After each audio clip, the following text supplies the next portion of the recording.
thought I was losing my mind. For 3 weeks, I had been watching my name quietly disappear from projects I had built from scratch, watching colleagues avoid my eyes in the hallway, watching my boss's assistant reschedule meetings that had never been rescheduled before. I told myself it was stress. I told myself I was imagining things.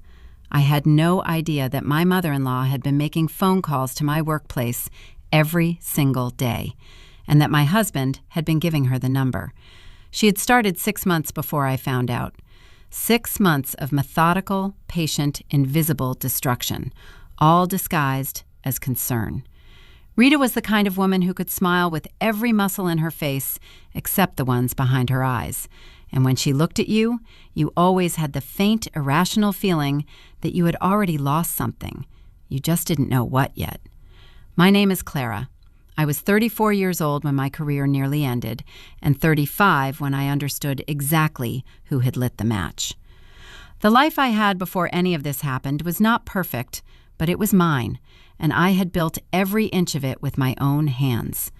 I grew up in a small town in Ohio, the kind of place where ambition was considered slightly suspicious, where girls were quietly expected to marry young and settle down into a comfortable smallness. I had nothing against that life. It was simply not the one that lived inside me. From the time I was 12 years old and read a biography of a woman who ran her own law firm, something in me had been pointed forward like a compass needle that could not be turned. I put myself through college on scholarships and waitressing shifts. I graduated with a degree in communications and a minor in business administration, and I moved to Atlanta with $400, a rolling suitcase, and a conviction that was almost embarrassing in its intensity.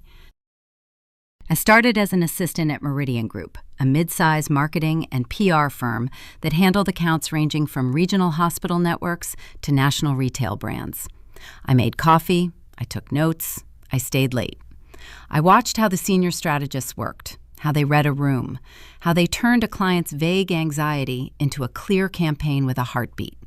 I absorbed everything. By the time I was 28, I was a junior strategist. By 31, I was leading my own accounts. By 33, I was the youngest senior director in the firm's history, managing a team of 11 people and responsible for 3 of our top 5 revenue-generating clients. The office where I worked sat on the 14th floor of a glass building downtown, and every morning I would get off the elevator and feel a small, private rush of something that I can only describe as rightness, the feeling that I was exactly where I was supposed to be.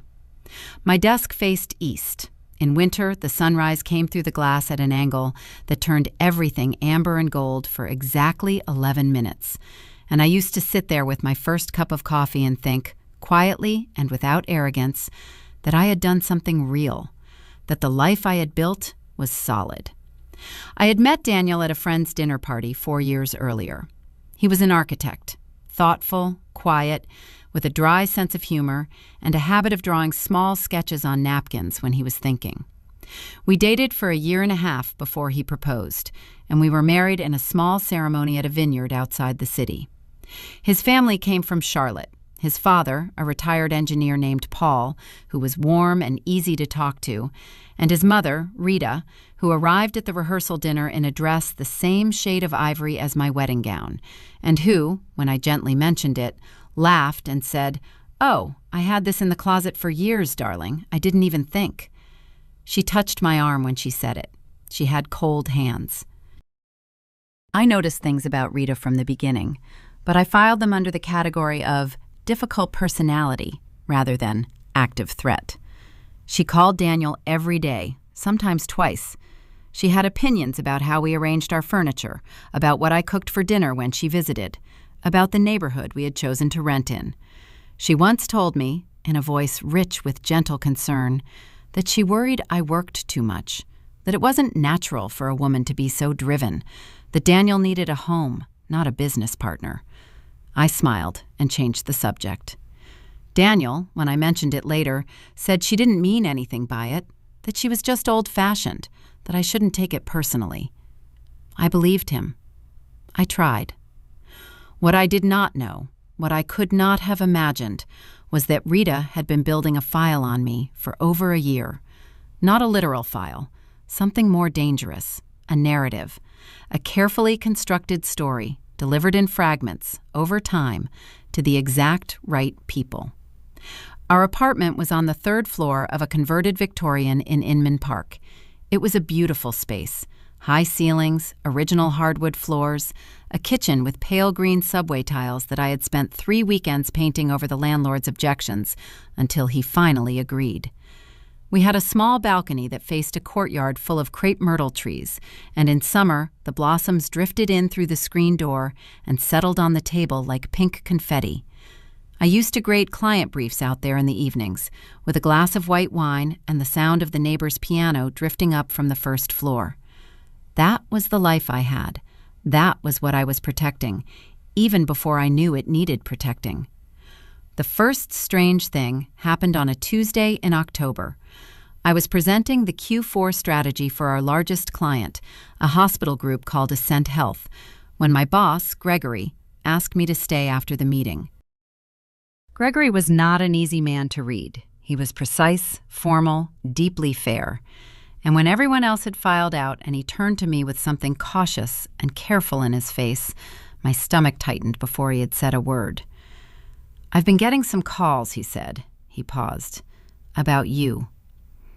I asked him what kind of calls. He said he wasn't sure he should be sharing the details, that it was a sensitive matter, that he wanted to give me the chance to respond. The calls, he said, were coming from someone who described herself as a concerned family member, someone who claimed that I had been struggling with serious personal issues that were affecting my judgment, someone who used words like instability and erratic behavior and episodes of emotional volatility. I sat very still. The room was quiet enough that I could hear the ventilation system humming somewhere above the ceiling tiles. I asked him who had called. He said he couldn't share that. I asked him what specifically had been alleged. He said it was general in nature, concerns about your well-being, and that he had taken them seriously because the caller had been persistent and had referenced specific projects and specific dates. I drove home that evening with my hands tight on the wheel and a low, cold feeling spreading through my chest. I did not tell Daniel right away. I sat with it, turned it over, tried to find another explanation.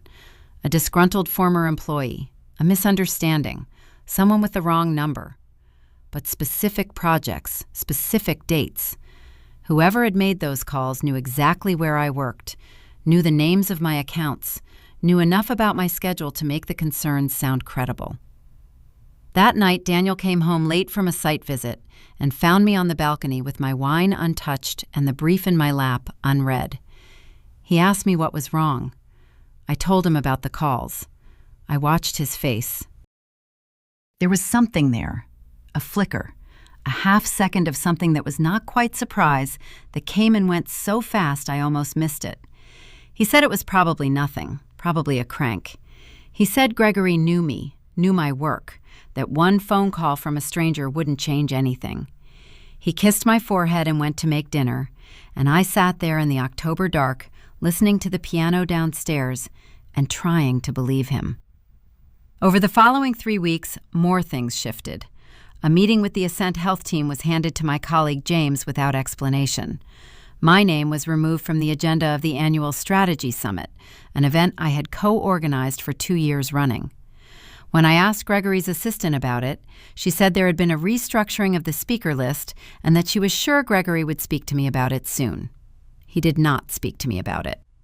A junior account manager named Sophie, who had always been friendly and open, began angling her body away from me in the break room, offering small, tight smiles that closed before they opened. I noticed all of it. I said nothing. I started keeping a log in a notebook I kept in my desk drawer. Dates, names, observations. I didn't know why I was doing it. Some instinct, animal and quiet, told me to write things down. It was a Friday afternoon in early November when I found the first concrete piece of evidence, and it came not from a document or an email, but from a phone call I was never supposed to hear. I had come back to the office after a lunch meeting earlier than expected. The floor was quiet. Most of the team had taken half days before a long weekend. I was walking past the small conference room near the elevator bank when I heard Gregory's voice, low and deliberate, and then another voice, a woman's voice, confident and smooth and tinged with that particular softness that people use when they want to seem compassionate while delivering a knife. I recognized the voice immediately, the cold hands, the ivory dress. I stopped outside the door. It was not fully closed. The gap was 2 inches wide, and through it I could hear Rita saying, with a warmth so practiced it was almost beautiful, that she was so grateful Gregory had taken the time to speak with her, that she was only calling because she loved Clara deeply and was worried, that the incidents she had described were not isolated, that Daniel had confided in her, that there had been a diagnosis. She paused here, and her voice dropped to a register of sorrowful intimacy, that Clara had been managing for some time, that the medication was not consistent, that there were days when she was simply not herself, and that she would hate for Clara's work to suffer, would hate for the firm to be in a difficult position, and she hoped Gregory understood that she was coming to him as family, not as an adversary, never as an adversary. The words entered me in a specific order. First they registered as sound, then as language, then, after a delay that felt like falling, as meaning. My legs did not buckle. That is not what happened. What happened was a stillness so complete that I stopped being aware of my own breathing. The conference room, the carpet, the hum of the building, the distant sound of traffic 14 floors below, all of it went very far away and very small. I stood in that hallway and I heard my mother-in-law tell my boss that I was mentally unstable, that my husband had confirmed it, that I was a liability, and she said all of it with the voice of a woman bringing soup to a sick child. I pressed my back against the wall. My notebook was in my hand. I had been carrying it back from my desk. I looked down at it. My knuckles were white. I thought, with a clarity that cut through everything else like a blade through water, she has been doing this for months. This is not the first call. This is not even close to the first call. I also thought, and this came a beat later, quieter and heavier, Daniel. He confided in her. That is what she said. Daniel told her things she used. Daniel gave her this.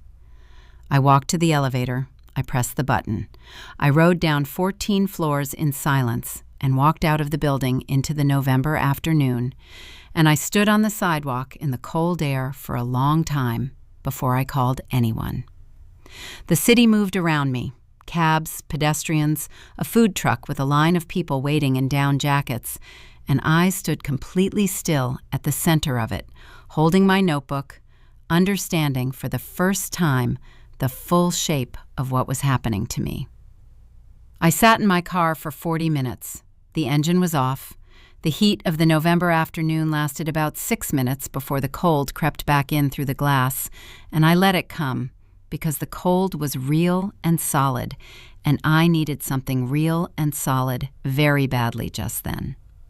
I turned my phone over in my hands. I did not call Daniel.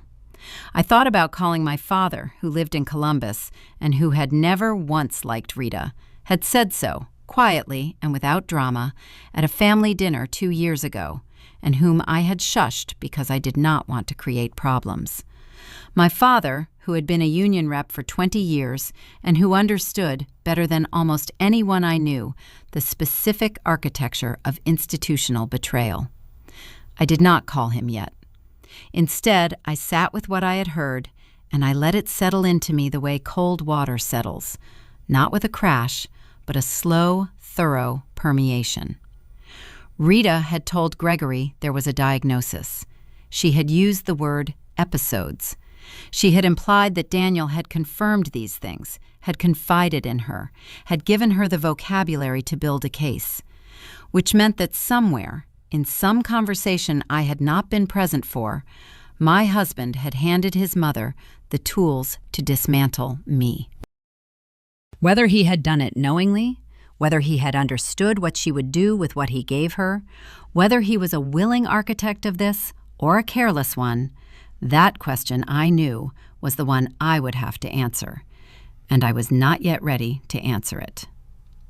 What I was ready for was action, That I knew. The cold in the car had done something useful. It had compressed the grief and the shock into a small, very dense shape and pushed it down below the layer where I needed to function. I had a notebook in my lap. I opened it, and I wrote down everything I had heard through that 2-inch gap in the conference room door. Rita's exact words, as closely as I could recall them.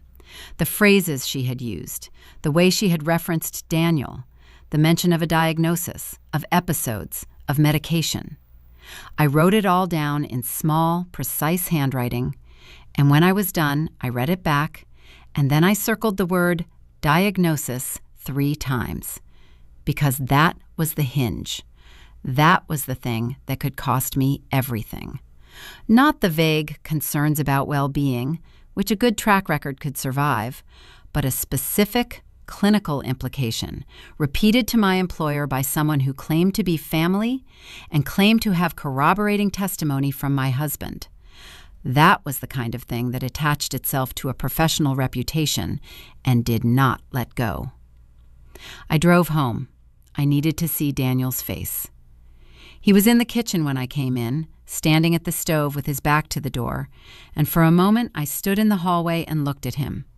The familiar shape of his shoulders, the way he held a wooden spoon, the architecture of a person I had shared a bed with for 4 years. And I felt something in my chest that was not love and was not hate, but was the space that exists between the two when trust has been removed. He turned when he heard me and smiled, and the smile was warm, and I watched it for signs. "Hey," he said. "I was going to make pasta. Did your mother call my office today?" I asked.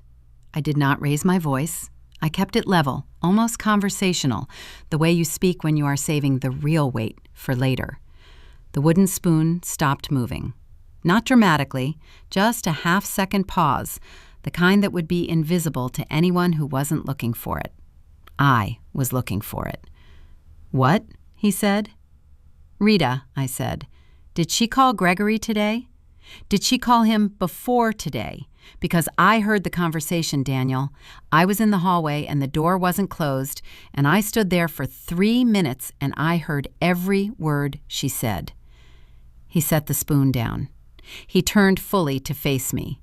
His expression was doing something complicated, a negotiation between several things he wanted to say and several things he knew he couldn't. And I watched the negotiation happen, and I felt something solidify inside me, because the look on his face was not the look of a man who is hearing something for the first time. It was the look of a man who has been dreading a specific moment and has just arrived at it. "Clara," he said. "How long?" I said. The silence lasted a long time. He looked at the counter. He looked at his hands. The pasta water was beginning to steam behind him.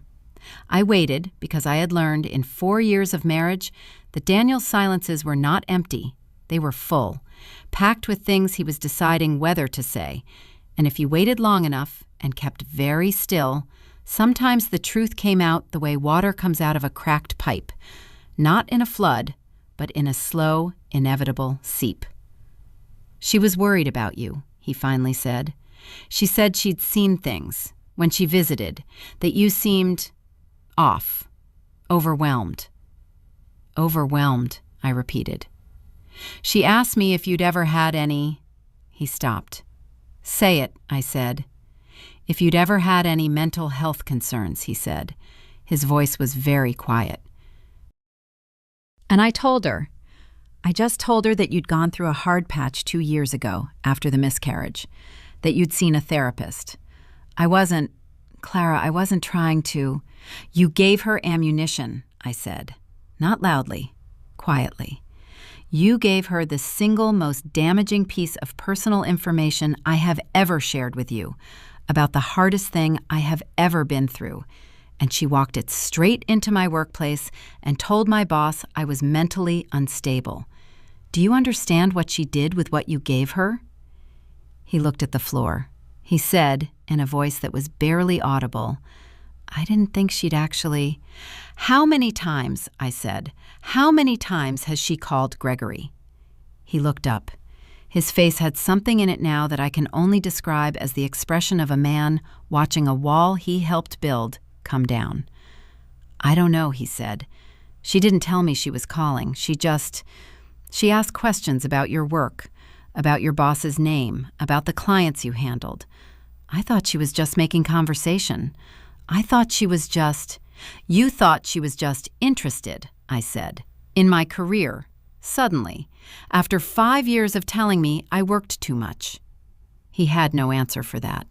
He stood in the kitchen with the steam rising behind him and no answer at all. And I looked at him for a long moment, at the man I had married, at the man who had smiled when I got the senior director position and ordered champagne and said he was so proud of me. And I understood that the story of what had happened did not require Daniel to be a villain. It only required him to be weak in exactly the place where Rita needed him to be weak. And that, in some ways, was harder to forgive. "I need to sleep in the other room tonight," I said. "And tomorrow, I need you to make a list of every conversation you had with your mother about my work, my colleagues, my mental health, and my schedule. Every one you can remember.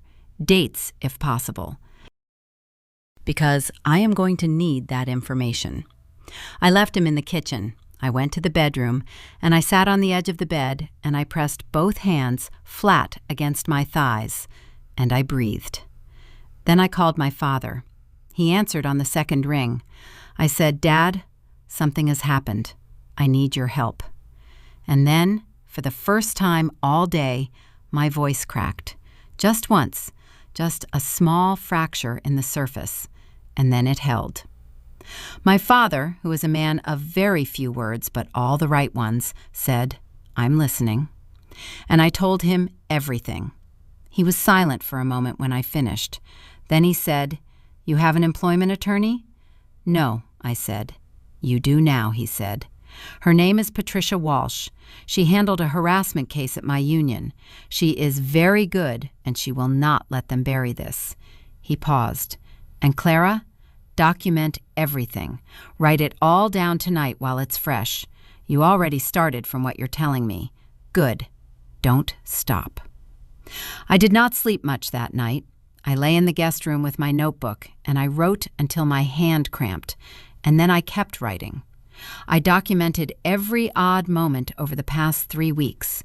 The reassigned meeting, the removed agenda item, Sophie's closed-off smiles, Gregory's careful language. I documented what I had heard in the hallway. I wrote down Daniel's admission in the kitchen, as close to verbatim as I could recall. I wrote the date of each incident in the margin. When I finally put the pen down, it was past 2 a.m, and I had 14 pages of notes, and I felt, for the first time since standing in that hallway, not powerless, but purposeful. There is a specific kind of strength that comes not from certainty about the outcome, but from having a plan. I had a plan. The next twist came not from Rita, but from someone I had not anticipated. 3 days after I heard Rita's call, Patricia Walsh, my new attorney, brisk and precise and with a handshake like a closing argument, made some inquiries. She had a contact in HR at Meridian Group, not a formal channel, but someone who knew someone. And what came back through that informal route made me sit very still in her glass-walled office on Peachtree Street. Gregory had not been the only person Rita had contacted. She had also called, 4 times over the course of 2 months, the managing partner of the firm, a man named Howard Ellis, who was 3 levels above Gregory and who handled, among other things, the firm's senior staffing decisions. And in those calls, Rita had not merely raised concerns about my well-being. She had also, according to Patricia's source, suggested that I might be a legal liability, that there had been episodes at home that could one day constitute a workplace incident, and had implied, carefully and without saying it directly, that the firm might want to reconsider my position before I became a problem they hadn't planned for. "She tried to get you fired," Patricia said. "Not with drama, with the flat, clean clarity of someone who spends their professional life looking at human behavior at its worst and is no longer surprised by any of it. Can we prove it? I asked. The calls happened, Patricia said. Howard Ellis's assistant logged them. We can subpoena those logs. The question is the content. Rita was careful. She didn't put anything in writing. She was making verbal insinuations rather than explicit demands. But what we do have is a pattern, a timeline, and a witness. She looked at me. You, she said. You heard her. I heard her, I said. Then we start there, Patricia said. The confrontation I had been dreading, the one I had been rehearsing in my head during every sleepless hour, happened on a Saturday, 10 days after the hallway. Daniel had called Rita and asked her to come to the apartment. I had asked him to do this. I'd written down what I needed him to say, and he had said it, and she had agreed to come with the particular brightness in her voice that people use when they believe they are in control of a situation. She arrived at 11 in the morning in a camel coat and low heels, carrying a tin of shortbread cookies. Her hair was freshly set. She looked like someone's grandmother. She looked like a woman who had done nothing wrong in her entire life. Daniel opened the door. I was already seated at the dining room table with my notebook in front of me and my hands flat on the surface, and I watched her come into the room and register my posture and do a small, rapid recalculation behind her eyes. She sat down across from me. Daniel sat at the end of the table, between us, like a referee who had already lost control of the game. Clara, Rita said. Her voice was warm and measured. I'm so glad we can all sit down together. I know things have been tense, and I just want to say, I heard you on the phone with Gregory, I said. The warmth in her voice did not disappear. It transformed, folded into something softer, more sorrowful, more carefully sad. Oh, sweetheart, she said. I was only worried. I've seen how hard you push yourself, and I've been concerned for a long time that— You told him I had a diagnosis, I said. You told him I had episodes of emotional volatility. You told him Daniel had confided in you. You called the managing partner of my firm 4 times and implied I might become a legal liability. I picked up my notebook. I have the dates of every call. I have a legal representative. And I have a written record of this conversation starting from the moment you sat down. The room was very quiet. The refrigerator hummed. Somewhere outside, a dog was barking. Rita looked at me with her hands folded in her lap and her expression doing something I had never seen it do before. Not performing, not calculating, just still. It lasted only a moment. Then she turned to Daniel. Are you going to let her speak to me this way? Daniel, to his credit, did not look at her when he answered. He looked at the table. Mom, he said quietly, she knows. I told her what I told you. She knows. The shortbread tin was still on the table between us. Rita looked at it. I looked at her. She took a breath that was entirely composed, entirely controlled, and she said, I was protecting my son. From what? I said. From a successful wife? From a woman who pays half the mortgage? From someone who had 1 hard year and went to therapy and came back stronger? I kept my voice level. I had practiced this. You called my employer and told them I was mentally unstable. You did it systematically, over months, using information Daniel shared with you in what he believed was a private conversation. You were trying to end my career.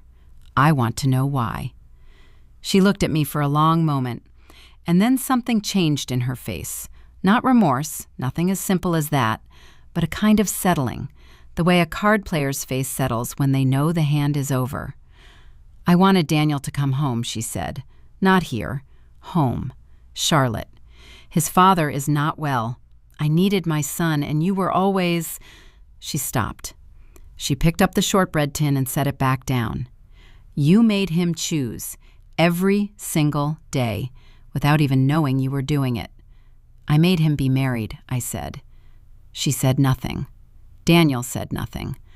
I looked at both of them, and I understood, with a grief that was clean and complete, that this was the fullest version of the truth I was going to get from her, and that it was almost enough.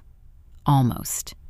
She had not been trying to take my money or my house or my inheritance. She had been trying to take my credibility, my professional identity, the thing that made me self-sufficient and therefore impossible to dislodge. She had tried to make me small enough to lose. I called Patricia from my car and told her what Rita had said. The following week, Patricia sent a formal letter to Meridian Group documenting the campaign of unsolicited calls, the defamatory insinuations made to Gregory and to Howard Ellis, and the legal exposure the firm now faced if any adverse employment action against me could be traced to those communications. Howard Ellis, it turned out, had not acted on Rita's calls, but he had not dismissed them either, and the paper trail of logged calls from the same number over 2 months made the firm's HR department move very quickly. Gregory called me into his office 3 days after Patricia's letter arrived and told me that the Ascent Health account was being returned to my management and that the Strategy Summit slot was mine if I wanted it. He said it with the careful neutrality of a man who was being legal and precise, and I said thank you, and I meant it. And I also knew that I would never entirely trust that office again. Some things don't go back. The crack stays visible even after you've filled it in. Daniel and I separated 4 months after that Saturday.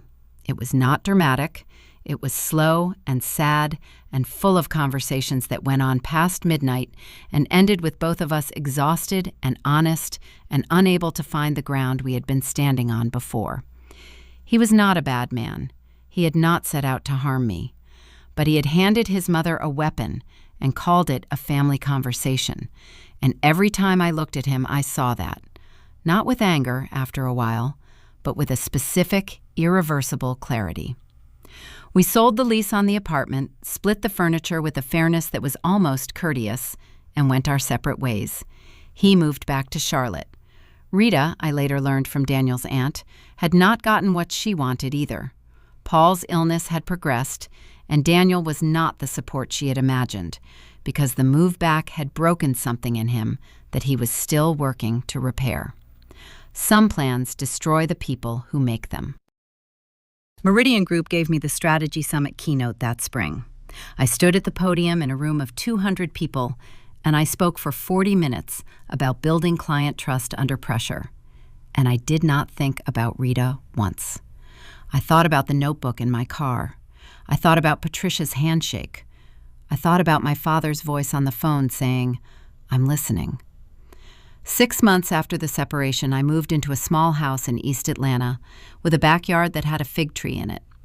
The first morning I woke up there, I made coffee and took it outside and sat in the yard in the early June light, and the air smelled of grass and something sweet that I eventually identified as the fig tree, which was coming into fruit. I sat there for a long time. The morning was completely ordinary. A neighbor's cat walked along the fence, a truck went by on the street, a bird made a sound in the tree that I did not know the name of. Everything was mine. The morning, the yard, the quiet, the career I had refused to let go of, and no one had a key except me. I had lost a marriage. I had lost the version of myself that believed trust was simple. I had lost the comfortable illusion that love is always enough to make people honest.